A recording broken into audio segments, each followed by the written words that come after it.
신해치는 대학부에게 호소했다. 진실한 인간 부흥, 문해 부흥을 추진하기 위해서는 인간을 개화시키는 내재된 생명의 지극한 법을 추구하는 것이 불가결합니다. 그것으로 인간 자신의 생명 변혁, 즉 인간 혁명을 이루어야 인간 부흥이 가능합니다. 바라건대 대학부 여러분은 신심을 근본으로 과학계로 정치계로 혹은 문호로서 위대한 예술가로서 세계로 날개쳐가기 바랍니다. 자기 자신도 기쁨으로 가득 차 최고의 행복을 느끼면서 모든 사람들에게 희망과 행복을 줄 수 있는 위대한 인재가 되어주기를 진심으로 갈망하며 나의 이야기를 마칩니다. 신해치는 숙소에 도착하자 준비해온 선물 등을 모든 종업원에게 한 사람도 빠짐없이 직접 건네주도록 동행 간부에게 지시했다. 현지 멤버들의 잦은 출입으로 종업원들은 바빠지게 된다. 그래서 만약 종업원들이 응대를 나쁘게 한다면 찾아온 동지에게 불쾌감을 주고 만다. 그것을 피하기 위한 신해치의 배려이기도 했다. 오이타지부 결성대회를 위한 협의가 시작되었다.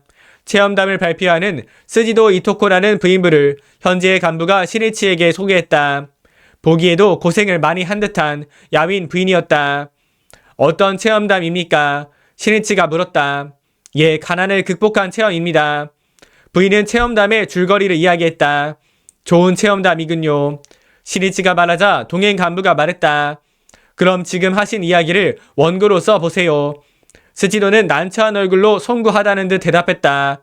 글을 배우지 못해 쓸 수가 없습니다. 그러면 자네가 한 번 더 이야기를 듣고 원고를 써주도록 하게.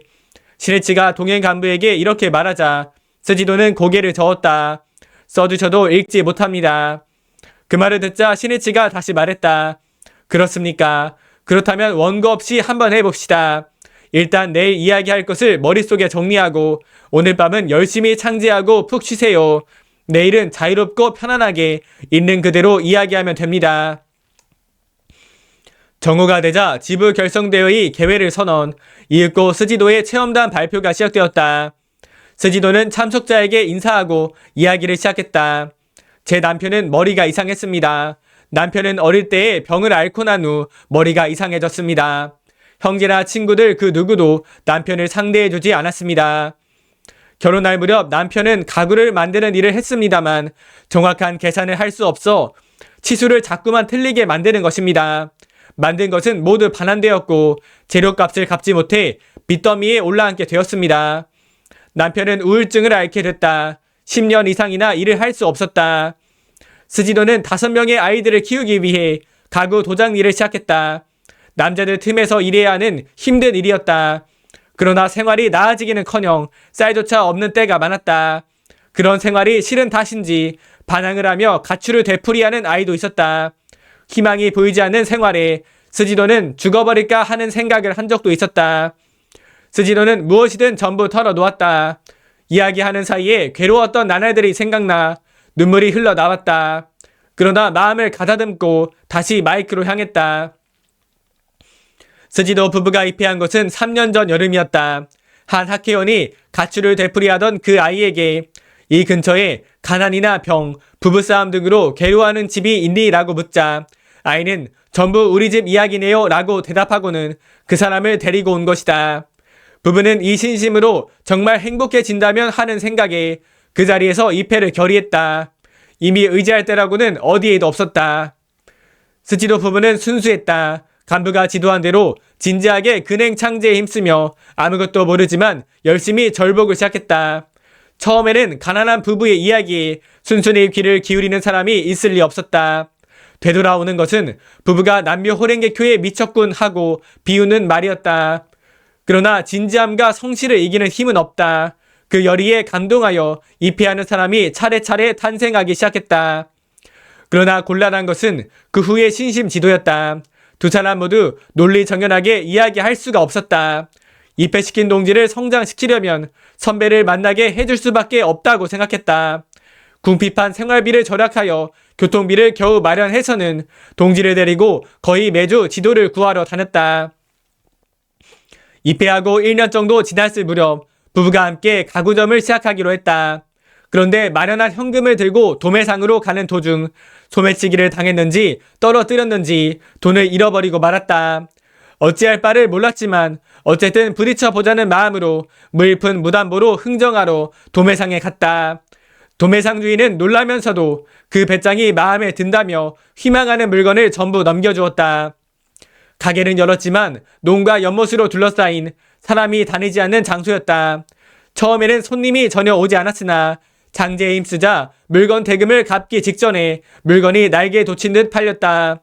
도매상에서 떼온 물건의 대금을 갚고도 꽤 많은 현금이 남았다. 그것을 미천으로 본격적으로 가구의 제작과 판매를 시작했다. 어느 날 남편이 말했다. 얼음으로 머리를 식힌 듯한 느낌이야. 기분이 상쾌해지고 기쁨이 솟아오르는군. 그때부터 어려운 일도 의욕적으로 처리하게 되었다. 오랜 지병을 타고 넘은 것이다. 가구에 대한 평판도 좋았다. 선전하지도 않았는데 손님들 사이에 소문이 퍼져 공급이 달릴 정도로 팔렸다. 그리고 지금은 가난도 극복하고 일가활하게 행복한 가정을 구축했다는 체험담이었다. 마지막으로 스지도 이토코는 절실한 어조로 말했다. 저는 학력도 없고 자랑할 만한 것은 아무것도 없습니다. 단 신심만은 순수하게 해왔습니다. 그래서 제 자신도 믿기 어려울 만큼 행복해졌습니다. 어번존께 불가능은 없습니다. 그 신심을 가르쳐주신 학회에 진심으로 감사드립니다. 소박했지만 절절한 심정이 전해져 오는 감동적인 체험담 발표였다. 나중의 일이지만 읽지도 쓰지도 못하던 그녀는 학기 활동에 힘쓰는 가운데 공부의 필요성을 통감하고 열심히 공부하여 이윽고 교학부 교수가 된다. 또한 부부가 함께 운전면허도 취득하여 버스의 경로에 분주히 뛰어다니며 현해 간부 등 많은 인재를 육성해 갔다. 그런 스지도의 절복은 200세대를 넘어서기에 이르렀다. 신앙의 길, 행복의 길에서 승리자가 되기 위한 요건은 학력도 지위도 직함도 아니다. 순수, 솔직에 투철하며 스스로 법을 위해, 광포를 위해, 사람들의 행복을 위해 움직인다는 불석신명의 행동을 하는 것에 있다는 것을 잊으면 안 된다. 자, 어서 전지입니다. 일생을 헛되이 보내고 만세에 후회하는 일 없을지어다. 화강신문입니다. 태양은 오늘도 떠오른다. 우리는 오늘도 제목을 부르며 가슴속에 태양을 떠올린다. 한번 태양이 떠오르면 모든 것을 비춘다. 자기 생명의 태양을 혁혁이 불태우면서 오늘도 기원하자, 투쟁하자, 끝까지 살아가자, 인생의 복운을 만들자. 여기에 궁극적인 행복의 궤도가 있다. 자, 묘법 연화경 병계결의 무량이경 10공덕품입니다. 선남자여, 이 경은 아직 발심하지 못한 보살에게 능히 보리심을 일으키게 하느니라. 자애로움과 인자함이 없는 자에게는 자비심을 일으키게 하고, 질투하는 자에게는 다른 사람의 좋은 일을 자신의 일처럼 기뻐하는 마음을 일으키게 하며, 애착이 있는 자에게는 능히 버리는 마음을 일으키게 하느니라.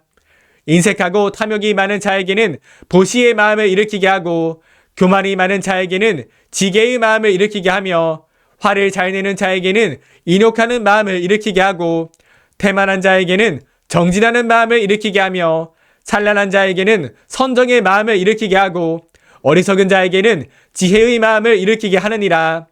10가지 악을 행하는 자에게는 10가지 선한 마음을 일으키게 하고, 퇴심이 있는 자에게는 불태의 마음을 갖도록 하며, 번뇌가 많은 자에게는 제거하여 없애는 마음을 일으키게 하느니라. 선남자여, 이것을 이 경의 첫째 공덕이요 불가사의한 힘이라고 일컫느니라. 이날은 아침 근행을 40분, 저녁 근행을 35분 했습니다. 자타 행복을 위한 도전 188회차, 상대의 불성 예배하는 실천 172일차, 보훈 감사의 기원 163일차, 신신 근본의 기원 143일차, 생명 변형의 기원 33일차, 인간 혁명의 기원 33일차를 올렸고, 헬스장 26일차, 투자이론 공부 41일차, 전공 공부 6일차, 기관 현황조사 2일차로 했습니다. 감사합니다.